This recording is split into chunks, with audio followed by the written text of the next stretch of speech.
할렐루야. 옆사람과 우리 인사합니다. 반갑습니다. 사랑합니다. 매일 만납시다. 왜 당신하고 매일 만나? 새벽에 만나자 했어. 따라서 합니다. 기도는 누가 어떻게 해야 하나. 본문은 야고보서의 결론 부분이면서 기도에 대한 교훈을 우리에게 주고 있습니다. 누가 기도해야 하는가? 어떻게 기도해야 하는가? 기도하면 어떤 일이 일어나는가를 설명해 주고 있습니다. 누구나 기도할 수 있습니다. 그러나 누구나 응답을 받는 것은 아닙니다. 어떻게 기도하느냐에 따라서 응답을 받을 수도 있고 응답을 받지 못할 수도 있습니다. 그리고 누구에게 기도하느냐에 따라서 응답이 있을 수도 있고 응답이 없을 수도 있습니다. 오늘은 오늘 본문이 주는 교훈을 중심으로 기도에 대한 말씀을 잠시 살펴보려고 합니다. 먼저 누가 기도해야 하는가? 물론 모든 사람이 기도해야 합니다만은 오늘 야고보서에서는 특별히 어떤 사람들은 더 기도하라고 우리에게 말하고 있는데, 첫 번째는 따라서 합시다. 고난당하는 사람들이다. 누가 기도하냐? 우리가 살면서 이런저런 문제들 당하고 고난을 당하고 고통을 당하고 어려움을 당하는 사람들이 기도해야 한대요. 우리 13절을 같이 한번 읽어보도록 하겠습니다. 13절 시작. 너희에게 고난당하는 자가 있느냐? 그들이 기도할수록 구하는 자가 있느냐? 아멘. 여기서 말하는 고난은 견디기 어려운 시험, 시련, 고통을 뜻합니다. 우리가 겪는 대부분의 고통, 고난들은 개인적인 거예요. 예를 들면 사업의 실패라든지 경제적 압박이라든지 인간관계에서 일어나는 불편한 것들, 이런 것들이 우리를 괴롭히게 됩니다. 그러나 오늘 본문이 기록된 초대교회 교인의 경우는 우리가 겪는 이런 개인적인 고통 위에다가 외부로부터 닥치는 박해를 겪어야 하는 고통을 함께 겪어야 했습니다. 이제 우리보다 초대교회 성도들, 오늘 야고보서를 수신한 그 성도들은 우리보다 하나 더 고통의 문제를 안고 있었습니다.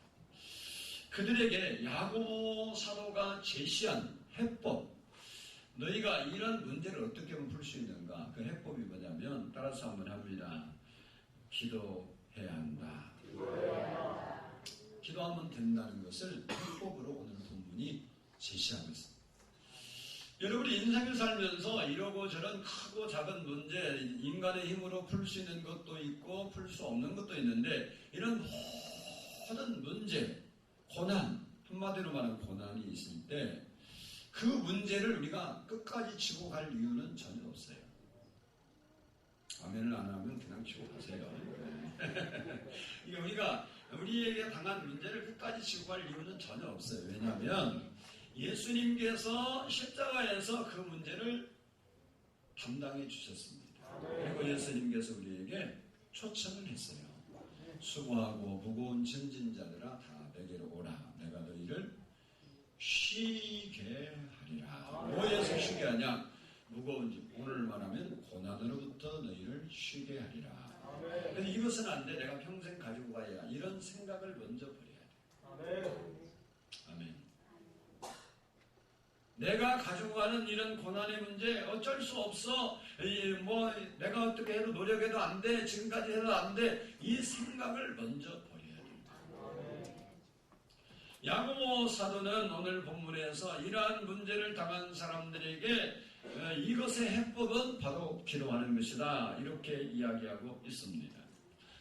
시편 50편 15절을 보면 환난 날에 나를 부르라. 내가 너를 건지리니 내가 나를 영화롭게 하리로다 그랬습니다. 여기 부르라는 말은 기도하라는 것입니다. 부르짖어 기도하면 하나님이 건져주신다는 겁니다. 고난 없이 인생을 살고 신앙생활을 할 수만 있다면 가장 바람직한 일입니다. 그런데 고난이 없는 인생은 있어요, 없어요? 몰라요? 없어요, 없어. 예, 성경에도 고난이 없는 인생이 공동묘지 가기 전에는 다 나름대로 고민거리가 있고 문제거리가 있고 고민과 고통이 있다는 거예요. 여기서 있는 저도 있고 거기 없는 것처럼 태연하게 앉아있는 여러분도 속으로는 근심 걱정이 많이 있다. 그런데 성경은 뭐라고 말하냐? 이렇게 우리가 세상에 당하는 환난이나 고통은 시극히 작은 것이고 크고 영원한 것에 비하면 시극히 가벼운 것이에요. 왜 그러면 우리가 당하는 고난이 가벼운 것이 될 수 있느냐? 이사야 63장 9절 이하를 보니까 하나님이 어떤 분이냐? 그들의 모든 환난에 동참하신다라고 했어요. 하나님은 어떤 분이냐면 그들은 이스라엘 백성들, 다시 말해 오늘날로 말하면 하나님을 믿는 백성들의 모든 환난에 동참하신대요. 내가 고민하는 문제 주님 함께 고민해 주시고, 내가 아파하는 문제 주님이 함께 아파해 주시고, 내가 힘들어하는 문제 주님이 함께 힘들어해 주신다, 이런 얘기예요. 그렇기 때문에 세상에서 너희가 환난을 당하나 담대하라, 내가 세상을 이기었노라. 우리가 그 예수 그리스도를 받아들이면 우리도 그 고난의 문제를 이길 수 있다는 것입니다. 우리의 모든 환난의 동안 어떤 분이 예수님을 만났는데 자기 인생이 쫙 뒤에 살아온 길이 쫙 보이더래요. 예수님하고 이렇게 대화하다가 이렇게 보니까 자기 인생이 쭉 걸어온 길이 보여서 이렇게 추억을 되살아보는데 어느 때 그런데 보니까 걸어온 길이 자기 발자국이 다 모래밭에 새겨진 것처럼, 눈밭에 새긴 것처럼 새겨져 있더래요. 그 옆에 또 나란히 다른 발자국 2개가 이렇게 같이 이제 4개가 이렇게 쭉 따라오더래요. 그런데 한참 보다 보니까 어느 때는 발자국이 2개만 있고 어느 때는 4개가 있더래요. 그래서 그때 이제 지나간 이야기니까 그때 환경을 이렇게 돌아봤대요. 돌아봤더니 발자국이 4개가 이렇게 찍혔을 때는 인생이 잘 나가고 기분도 좋고 좋은 일이 있을 때, 어려움이 없고 환난이 없을 때는 발자국이 4개더래요. 그런데 자기가 너무 아파하고 힘들어하고 고달프하고 사나 죽냐 그런 때 보니까 발자국이 딱 2개밖에 없더래요.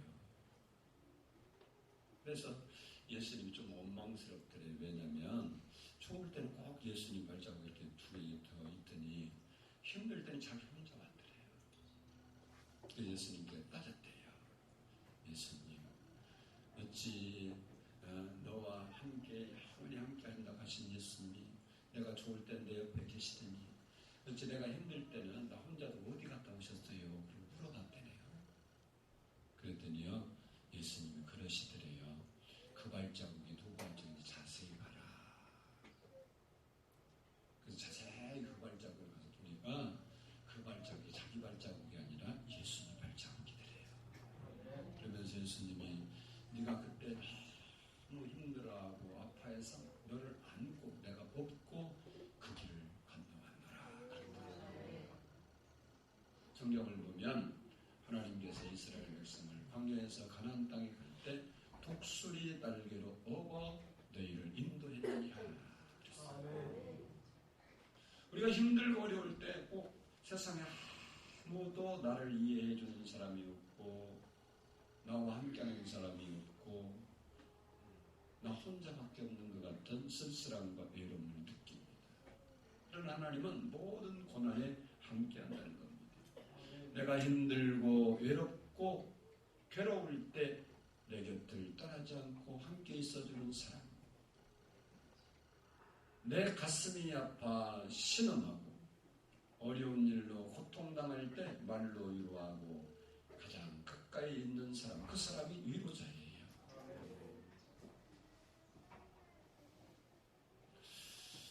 그게 누굽니까?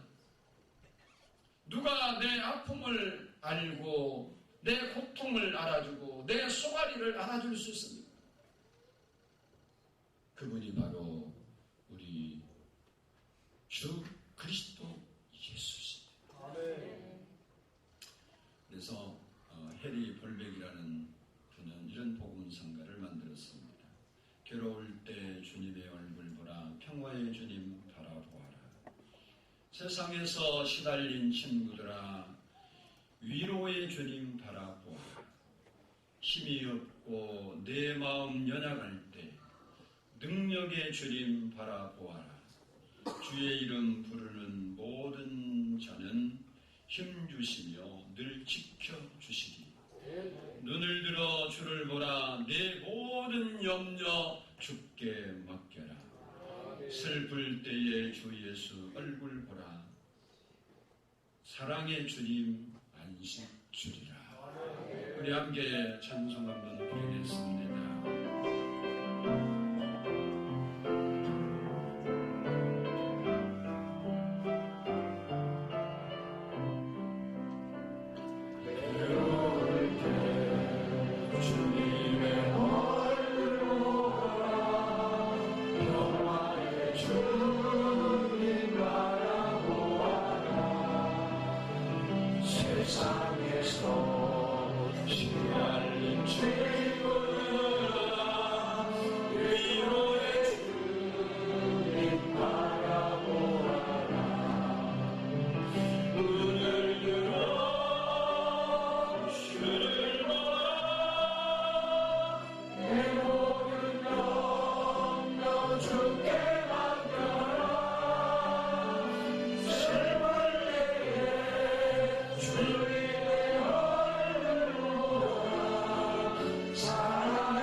고통이 있고 고난이 있는 사람들, 아픔이 있고 슬픔이 있는 사람들, 절망과 실패로 고통당하는 사람이 있다면 눈을 들어 주를 바라보고 기도해야 되는 것입니다.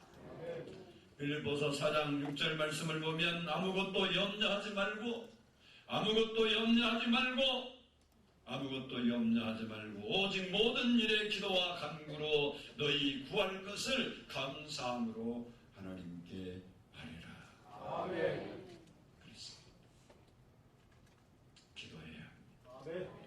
두 번째 누가 기도해야 합니까? 따라서 합시다. 병든 사람들이다. 14절 읽어보겠습니다. 14절 시작. 너희에게 병든 자가 있으나 그는 교회의 장로를 청할 것이요 그들은 주의 이름으로 그림을 바르며 그를 위하여 기도하였습니다. 아멘. 병든 사람은 교회에 기도 도움을 요청하라고 했습니다. 그리고 교회에 대표되는 장로는 신방을 하고 기도해라. 그런데 중요한 것은 기름을 바르고 해라. 이 기름을 바른다는 것은 약이 없던 당시로서는 약을 바르는 행위입니다. 즉 약도 먹고 기도도 해라. 그런 이야기입니다. 약도 병원도 수술도 거절하고 기도로 신유를 간구할 수 있습니다. 그러나 약을 먹고 또 치료를 받고 수술을 기피할 필요가 없어요. 그런다고 해서 믿음이 없다든지 죄악시하는 것은 큰 잘못입니다. 우리는 병에 대한 몇 가지 대하는 길이 있을 수 있는데, 첫 번째는 모든 치료 행위를 다 거부하고 오직 믿고 기도할 수 있습니다. 이것도 틀린 건 아니에요. 둘째는 치료도 받고 믿음으로 기도도 할 수 있습니다. 그리고 세 번째는 기도하지 않고 명약, 명의만 믿고 치료받을 수 있습니다. 그것은 자기 믿음대로 하는 겁니다. 그래서는 아프면 병원에 가십시오. 그리고 기도하세요. 이렇게 하고 싶어요. 왜냐하면 시험에 들지 않기 위해서. 믿고 기도했는데 안 나왔다고 금방 뜨면 그것도 은혜가 안 되잖아요. 그러니까 병원에 가서 안 되는 거예요. 나도 뭐 자기가 시험 안 들지만 이상해요. 기도 받고 안 되면 기도해야 돼. 소용없더만. 그리고 자기는 병원 가서 죽어도 못 고쳐도 병원 가서 돈 갖다 죽어도 뭐라고 안 한대요. 사람이.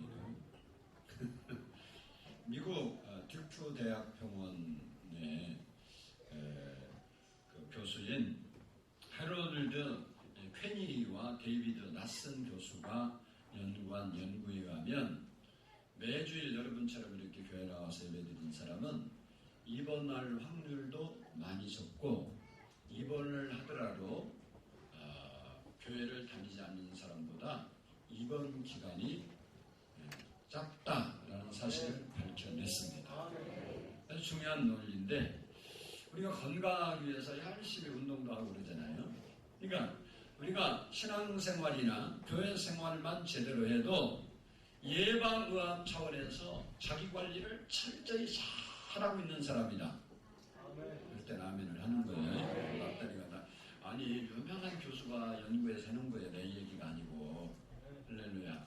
그러니까 우리가 신앙생활만 잘해도 병으로부터 많이 예수 믿으면 병 안 걸린다는 그 소리 안 했어요. 그거 아니라 일반 사람과 비교해 볼 때 많이 더 건강하더라. 그리고 치료 효과도 똑같은 병에 걸려도 더 훨씬 뛰어나더라. 이런 이야기예요. 열왕기하 20장 1절 이하를 보면 히스기야 왕이 죽을 병에 걸렸을 때 이사야 선지자가 하나님의 메시지를 그에게 전달한 기사가 있습니다. 20장 5절을 보면 이런 내용이 있습니다. 내가 내 기도를 들었고 내 눈물을 보았노라. 내가 너를 낫게 하리니 내가 3일 만에 여호와의 전에 올라가리라. 그리고 7절을 보면 이사야가 히스기야의 종처에 무화과 나무 이파리에 반죽을 붙였다. 이렇게 써놨어요. 이게 히스기야를 하나님이 치료했어요. 하나님이. 왜? 그는 죽을 병 걸려서 죽는다 그랬는데 그가 간절히 눈물로 기도하니까, 그러면 내가 네 생명을 15년 연장해주고 3일 만에 성전에 올라가서 나를 예배할 수 있도록 건강을 회복시켜 주리라. 그랬는데 그 종기난 그곳에 무화과 나무 반죽을 갖다가 붙여서 그래서 고쳤어요. 그러니까 하나님이 고쳤는데 그때 당시는 그것은 종기에 붙이는 오늘날만은 이명래의 고약의 고약.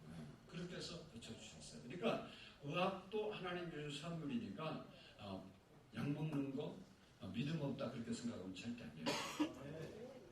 아프면 약도 먹고 병원 가 치료 받으세요. 할렐루야. 얼마나 좋아요.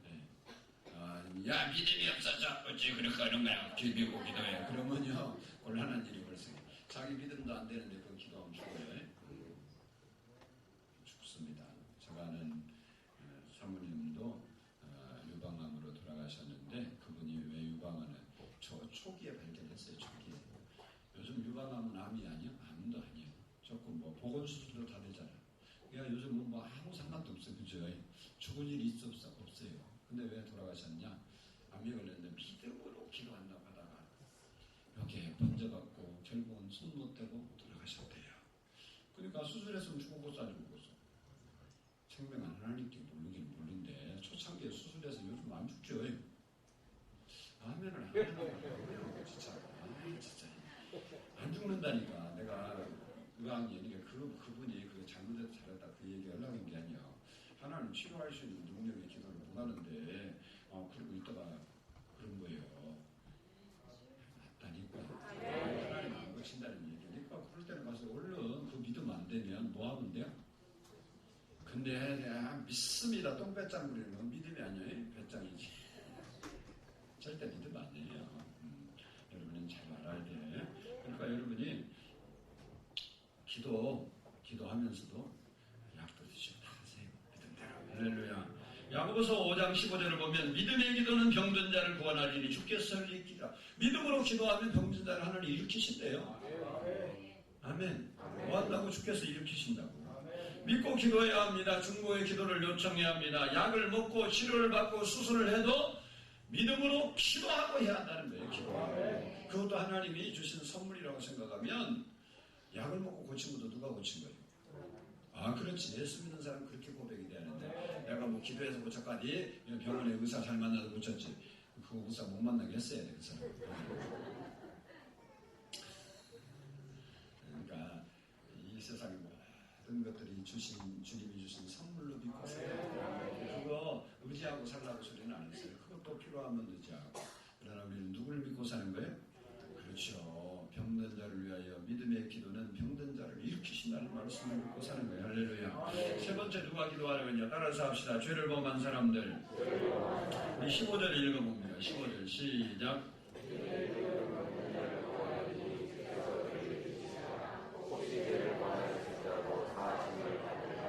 혹시 죄를 범하였을지라도 사하심을 받으리라. 믿음의 기도하면 주님께서 혹시 죄를 범했어도 그 죄를 용서해 주신다는 겁니다. 그러니까 죄의 결과로 오는 병도 있어요. 그러니까 모든 병이 죄다 그러면 안 돼. 예를 들어서 니코틴 중독, 뭐 알코올 중독, 에이즈, 성병 이런 건 죄의 결과예요. 그러나 죄와 상관없이 오는 병도 아주 많습니다. 사도 바울은 병 걸릴 만한 죄를 지은 적이 없는데 그는 평생 심장병과 안질로 고생했다고 그렇게 기록이 있습니다. 그런 면에서 고난당한 사람들 그리고 질병으로 고통받는 사람들 실패의 쓴잔을 마신 사람들을 바라보면서 모두가 죄값이라고 그렇게 이야기하면 큰 실수예요.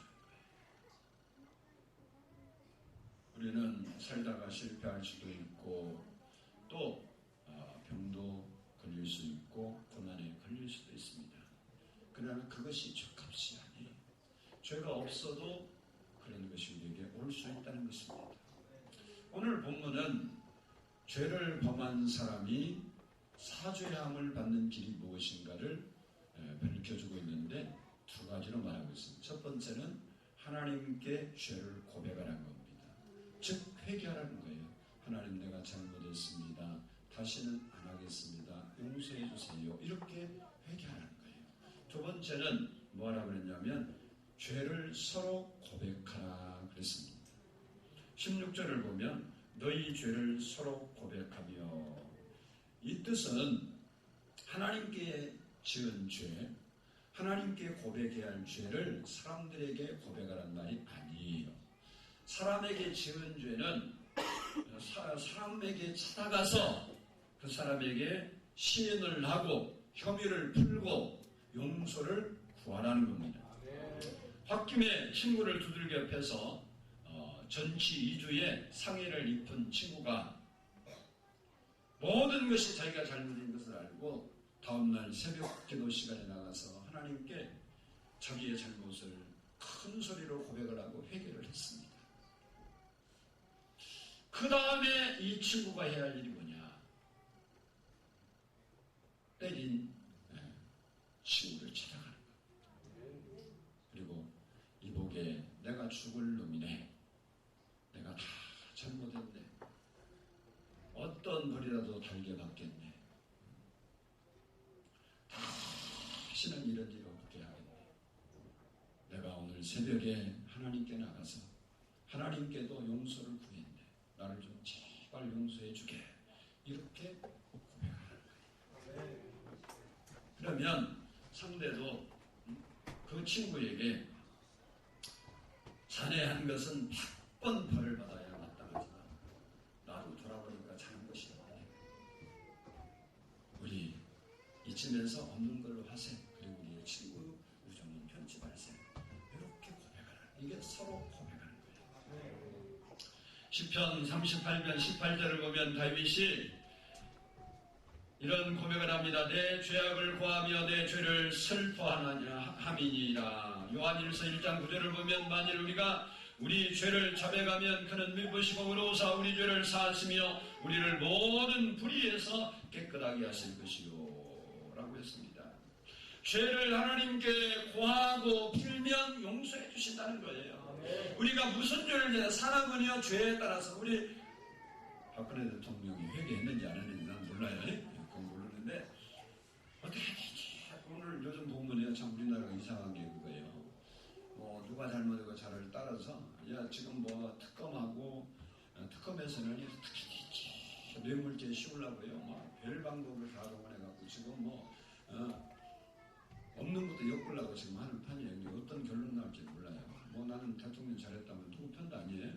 그래서 과잉, 요즘 자꾸 패널들이 이야기하는 거 뭐냐. 과잉 수사다. 과잉 수사는 내가 봐도 조금 이상해요. 정당하게 법으로 따져서 하려고 그런 게 아니고 어떻게든 이 엮어갖고 갖다 집어넣으려고 하는 이런 것을 하고 있더라고요. 사람은요 용서 안 됩니다. 근데 하나님은 우리가 고하면 용서해 주신다. 우리는 기도로 우리 죄를 고백하면 사함을 받게 되는 겁니다. 그래서 죄 있는 사람은 주께 기도하라는 겁니다. 그러면 어떻게 기도해야 하는가? 우리가 어떻게 기도해야 하는가? 따라서 합시다. 믿음으로 기도해야 한다. 우리가 기도할 때 어떻게 다 하는 얘기 믿음으로 기도해야 한다. 믿음으로. 아멘. 15절을 보면 믿음의 기도라고 했어요. 마가복음 11장 24절을 보면 무엇이든지 기도하고 구한 것은 받은 줄로 믿으라. 그리하면 너희에게 그대로 되리라. 무엇이든지 기도하고 구한 것은 받은 줄로 믿으라. 그리하면 너희에게 그대로 되리라. 아멘 안에서 읽은 거예요. 무엇이든지 기도하고 구한 것은 받은 줄로 믿으라. 그리하면 너희에게 그대로 되리라. 아멘. 작아서 한번 해야 돼. 무엇이든지 기도하고 구한 것은 받은 줄로 믿으라. 그리하면 너희에게 그대로 되리라. 아멘. 그렇지, 그 정도는 나와야지. 웃자고 하는 게 아니에요. 마가복음 9장 23절을 보면 할 수 있거든 이 무슨 말이냐. 믿는 자들에게는 능치 못할 일이 없느니라. 아멘. 의심하고 반신반의하고 기도하는 것은 의미가 없습니다. 아멘. 철저히 믿으면 철저한 응답이 옵니다. 아멘. 믿으면 믿음대로 되고 안 믿으면 안 믿은 대로 되는 거예요. 확실히 믿으면 확실하게 되고 절대적으로 믿으면 절대적으로 돼요. 저는 오늘 이 설교하다가 하나님 깨닫게 했는지는 잘 모르지만 오늘 새벽에 일어나갖고 잠시 설교 준비하고 다시 누웠어요. 누워서 저는 누워서 기도를 많이 해요.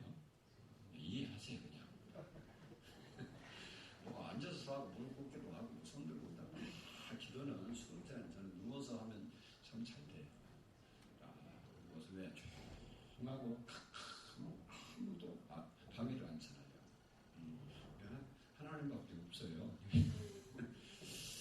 근데 내가 믿음이 있는 줄로 내가 착각을 하고 살았는데 오늘 하나님 그걸 깨닫게 하더라고요. 네가 믿음이 참 없다. 그래서 참 많이 회개를 했어요.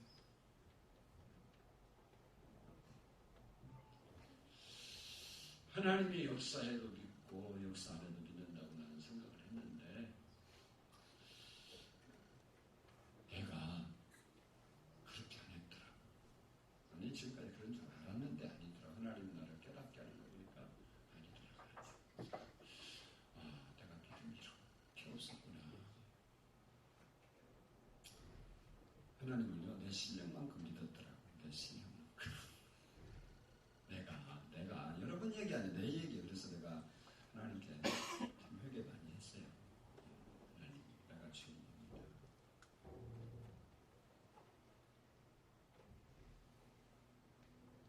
목사가 기도하면 누가 역사하죠? 몰라요? 목사가 능력이 있어서 하는 건 아니고 하나님 역사하죠. 내가 그걸 지금까지 믿었어요. 그리고 제 기도 받고 나온 사람도 여기 많이 있어요. 숨기고 다녀서 그렇지 사실 근데 내가 이 얘기 하나 안 하나 그건 또 안 된 사람은 말이죠. 나는 그 믿음 다시고 하나님 역사해서 이렇게만 생각을 했거든요. 근데 제가 오늘 같이 기도하라 하나님이 나를 깨우치는 게 있더라. 아니 내가 하는 게 아닌 내가 못 믿고 있어요.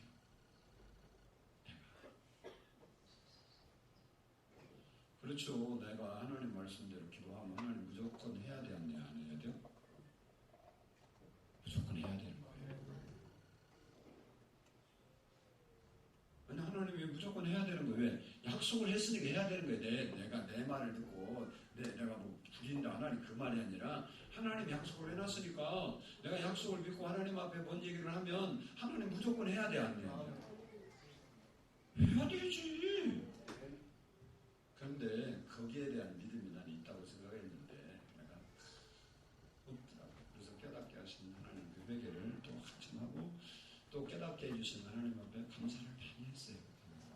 그래 맞아. 내가 어느 때는 내가 기도하다가 이해하고 들으세요. 기도하다가 기도가 왜 안 되지? 그러고 있어요 내가. 기도해주다 그런다고 여러분이 알든 모르든 내가 그런다니까.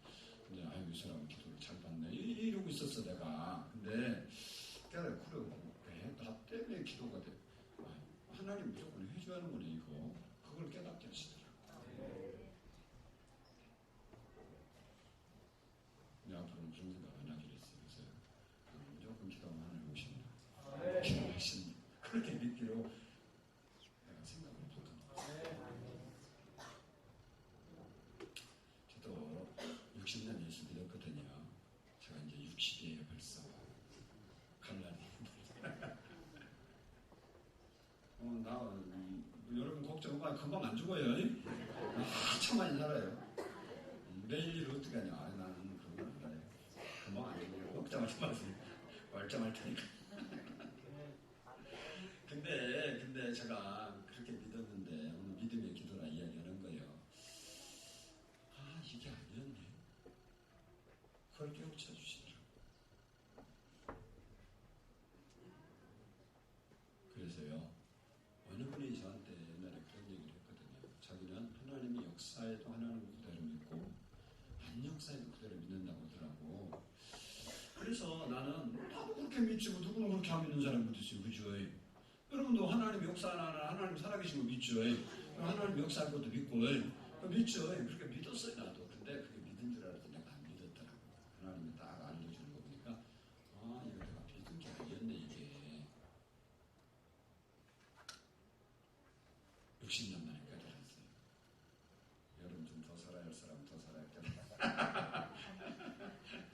그래서 제 생각이 또 많이 바뀌었어요. 하나님한테 내가 어떻게 아무것도 못하지만 하나님 내 말도 하나님 하시는 분이구나. 그걸 믿었다.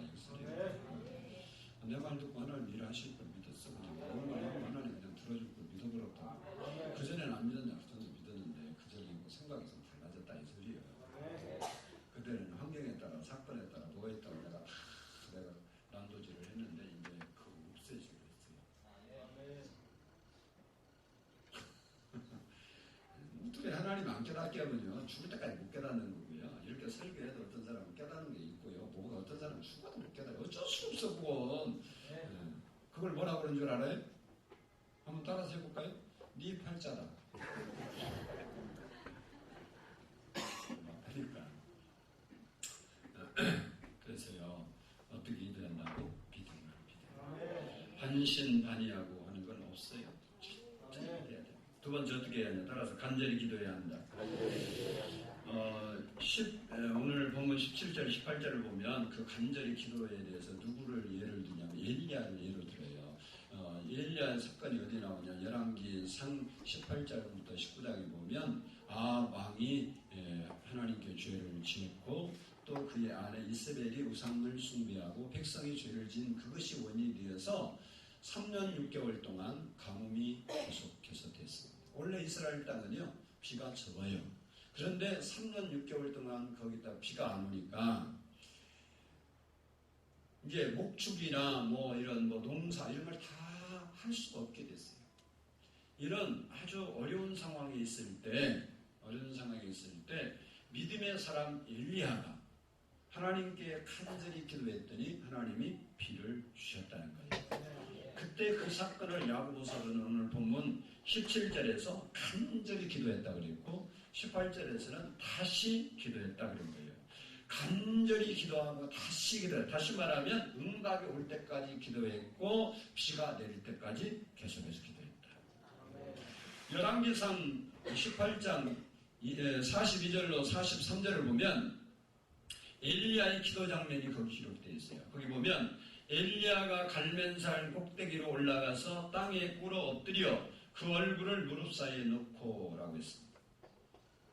그리고 그 사화는 7번씩이나 혹시 비가 올 징조가 보이는 데에서 바다편을 바라보는데 그 기도를 그때까지 계속해서 했다는 거예요.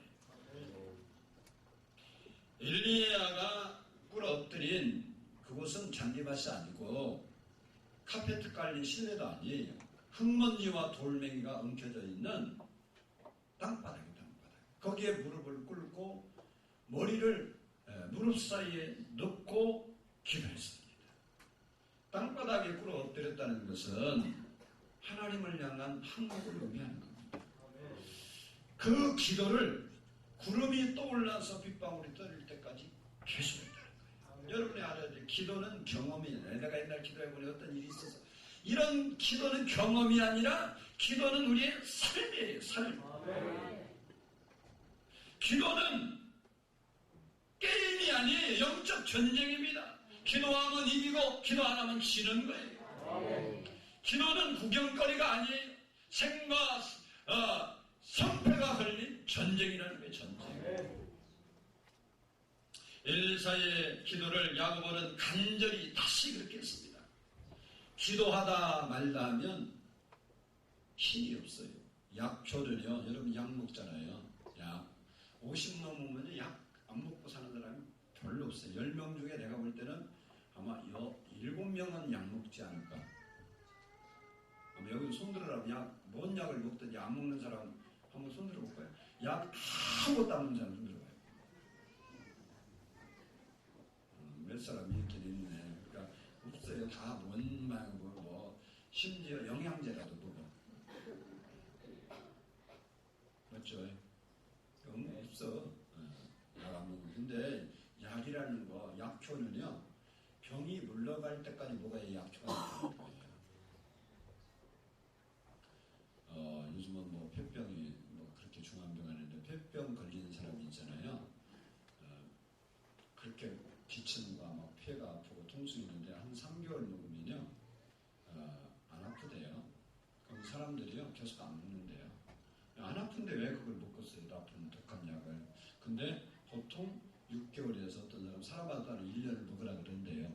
안 안 아파도. 근데 사람들이 안 아프면 안 먹는데. 근데 그러다가 한 1년 있으면 재발을 한대요. 그러면 그때는요 6개월 먹을 거 1년, 2년 먹어야 하는데요. 왜? 독성이 생겨서. 그게 왜 그러냐 그랬더니 약을 먹으니까 그 균이 활동을 못하니까 안 아픈 걸로 이제 내 몸이 느끼는 거예요. 근데 그 균이 없어진 게 아니고 잠재 있다는 거예요. 그러니까 이제 약을 딱 끊으니까 이제 다시 여기서 잘 살아나서 좀 이따가 이제 재발을 하는데 그때는 그 균이 다 죽으려면 전번에 6개월 먹을 거 1년, 2년 먹어야 죽는데요. 이게 약이라는 것도 어떻게 해야 한다고? 병이 물러갈 때까지 계속 먹어야 약효라는 게 나타나요. 보약도 정한 양을 정한 시간에 제대로 먹어줘야 약의 효능이 나타나는 거지. 저도 약 챙겨 먹는 거 잘 못하거든요. 근데 저 옛날에 한약을 먹어본 적이 있는데 한약을 제대로 쭉 먹어본 적이 없어요.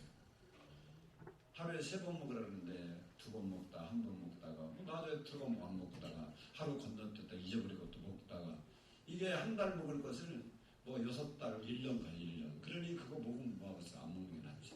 소용없는 거예요. 기도도 하다 말다 하면 아무 소용이 없대요.